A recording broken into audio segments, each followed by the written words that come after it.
చాలా పెద్ద తప్పు. నేను మళ్ళీ చెప్తున్నాను. నా జోలికి వచ్చినా పర్లేదు, అయ్యన్న పాత్రి గారి జోలికి వచ్చినా పర్లేదు, నర్సీపట్నం ప్రజానికం కలగాస్తున్న సృష్టి క్షేత్రం జోలికి వస్తే మాత్రం నర్సీపట్నం ప్రాంతం మొత్తాన్ని కూడా పొడిచినట్టు అవుతుంది. శివుడి జోలికి వస్తే మాత్రం భస్మం అయిపోతావు. నేను చెప్తున్నాను క్లియర్గా, మళ్ళీ చెప్తున్నాను. నువ్వు పాయిజన్ కప్పితే అసలు అక్కడ హాలాహలమే కంఠంలో పెట్టుకుని కూర్చున్న మహా వ్యక్తి ఆ సాంబశివుడు. నేను మళ్ళీ చెప్తున్నా, నాకు చాలా నిదర్శనం పార్వతీ పరమేశ్వరులు అంటే. అందుకే నేను ఒక కలగాశాం, అయ్యన్న పాత్రి గారు ఇది నాకు ఆఖరి ప్రాజెక్టు, రాజకీయాలు చేయొద్దని చెప్పారు. దీంట్లో ఏ రాజకీయం లేదు. కులాలకు అతీతంగా, మతాలకు అతీతంగా, ప్రాంతాలకు అతీతంగా ఇక్కడ పుట్టిన వ్యక్తులుగా నర్సీపట్నం ప్రాంతం దేశవ్యాప్తంగా వెలజల్లాలని చెప్పి, పేరు వెలగాలని చెప్పి ఏకైక ఉద్దేశంతో ఈ సృష్టి క్షేత్రాన్ని నిర్మించడం జరుగుతుంది. ఈ సృష్టి క్షేత్రం జోలుకు కానీ వస్తే ఆ పరమశివుడే చూసుకుంటాడు అని నేను ఆ రోజు చెప్పాను.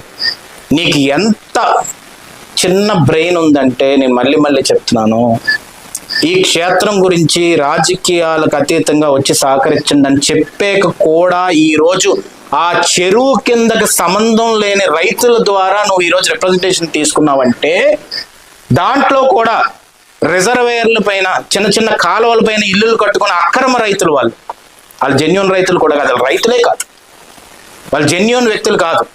దాంట్లో ఒకళ్ళు ఇసుక క్రామ్ చేసి రవణాపల్లి రిజర్వేయర్ కాదు, కాలువ పైన ఇల్లు కట్టుకున్న వ్యక్తి. ఇంకో వ్యక్తి అదే రవణాపల్లి కాలువ పైన ఇల్లు కట్టుకున్న వ్యక్తి. ఇంకో వ్యక్తి అక్రమంగా సరుగుడు తోటను నాటిన వ్యక్తి. ఇంకో వ్యక్తి డీపట్టా భూములు ఎంజాయ్ చేస్తున్న వ్యక్తి. అలాంటి వ్యక్తులను తీసుకొచ్చి నువ్వు రిప్రజెంటేషన్ ఇప్పించుకొని కోర్టుకెళ్ళి ఈ సృష్టి క్షేత్రంలో ఉన్న పార్వతీ పరమేశ్వరుల విగ్రహాన్ని ఆపాలనుకున్నావంటే, నర్సీపట్నం మొత్తం ప్రాంతం కళను ఆపాలనుకున్నావంటే, నర్సీపట్నంలో ఉన్న ప్రజలందరూ ఏదైతే కోరుకుంటున్నారో, ఈరోజు టౌన్లో ప్రతి ఒక్కరు కూడా ఈ సృష్టి క్షేత్రం ఎలా రాబోతుంది, ఈ సృష్టి క్షేత్రంలో పార్వతీ పరమేశ్వరుల విగ్రహం ఎలా ఉండబోతుందంట, 108 అడుగులు పైన ఉండబోతుందంట, ఈ ప్రపంచంలో ఎక్కడా లేని విధంగా ఉండబోతుందంట అని ఒక కళతో ముందుకెళ్తున్న సృష్టి క్షేత్రాన్ని ఆపాలనే ఆలోచన కూడా కించిత్తైనా వస్తే మాత్రం నీ ఎండ్. నేను చెప్తున్నాను, రాజకీయ పరంగా నువ్వు ఎండ్. నర్సీపట్నం ప్రాంతం గురించి నీకు ప్రేమ లేదని ఫస్ట్ నుంచి చెప్తున్నాను. ఎందుకంటే ఈ గడ్డ మీద నీకు ప్రేమ లేదు అని నేను ఖచ్చితంగా చెప్తున్నాను. బాపిరాజు కొత్తపల్లి నుంచి వచ్చి నర్సీపట్నంలో ఉన్నప్పటికీ కూడా నర్సీపట్నం పండగల గురించి తెలియదు, అమ్మవార్ల గురించి తెలియదు, నర్సీపట్నం ప్రజానికం ఆలోచనల గురించి తెలియదు, వాళ్ళ విధి విధానాల గురించి తెలియదు అని నేను ఫస్ట్ నుంచి చెప్తున్నాను. నువ్వు ఇప్పుడు ప్రూవ్ చేసావు. నేనైతే ఇది ఎక్స్పెక్ట్ చేయలేదు నీ దగ్గర. పెద్ద చెరువులో ఉన్న నీరు ప్రతి ఒక్కరికి ఉపయోగపడుతుంది. మేము టైం చూసుకున్నాం, పంట వేసిన టైం ఎప్పుడు ఏంటో అన్ని చూసుకున్నాము. చూసుకున్న తర్వాత దాంట్లో ఫ్లో ఆఫ్ వాటర్ కూడా ఇబ్బంది ఉండదు. స్టాచ్యూ కట్టినప్పుడు స్టాచ్యూ అక్కడే ఉంటుంది, ఫ్లో ఆఫ్ వాటర్ కంటిన్యూస్గా ఉంటుంది. పక్కన ఉన్న చెక్ డ్యాములు కూడా ఎక్కడ కూడా ఒక్క గుణపం పడింది ఎక్కడన్నా, ఎక్కడ ఏం అవ్వదు. వచ్చిన ఫ్లో ఆఫ్ వాటర్ వస్తుంది. దాన్ని ఇంకా రెయిన్ హార్వెస్టింగ్ సిస్టంలో రెయిన్ వాటర్ స్టోరేజ్ని పెట్టి ఇంకా ప్యూర్ వాటర్ని తీసుకొచ్చి డ్రైనేజ్ సిస్టమ్ ఆపి డ్రైనేజ్ సిస్టమ్కి వేరే కాలువ ఇచ్చి మళ్ళీ దాంట్లో మళ్ళీ పక్కన ఉన్న పార్క్ని డెవలప్ చేసి ఇల్యూమినేట్ చేసి చుట్టూరు వాకింగ్ ట్రాక్లు చేసి ట్యాంక్ బండ్ల ఇల్యూమినేట్ చేద్దాం అనుకుంటే నీ కుట్టిళ్ళ బ్రెయిన్ ఏమైందంటే అక్కడ అది జరిగిపోతే ఇంకేమైనా ఉందా? ఓరి బాబు, నీకు అర్థం కాని విషయం ఏంటంటే ఈ స్టాచ్యూ జోలుకి వస్తే నువ్వు భస్మం అయిపోతుందని చెప్తున్నాను. నీకు రాజకీయమే ముఖ్యం అనుకుంటే ఆ స్టాచ్యూ కోసం నేను రాజకీయమే మానేస్తాను, ఎక్కువ మాట్లాడతాను. అంత ఇంపార్టెంట్ నా లైఫ్లో నాకు ఆ స్టాచ్యూ.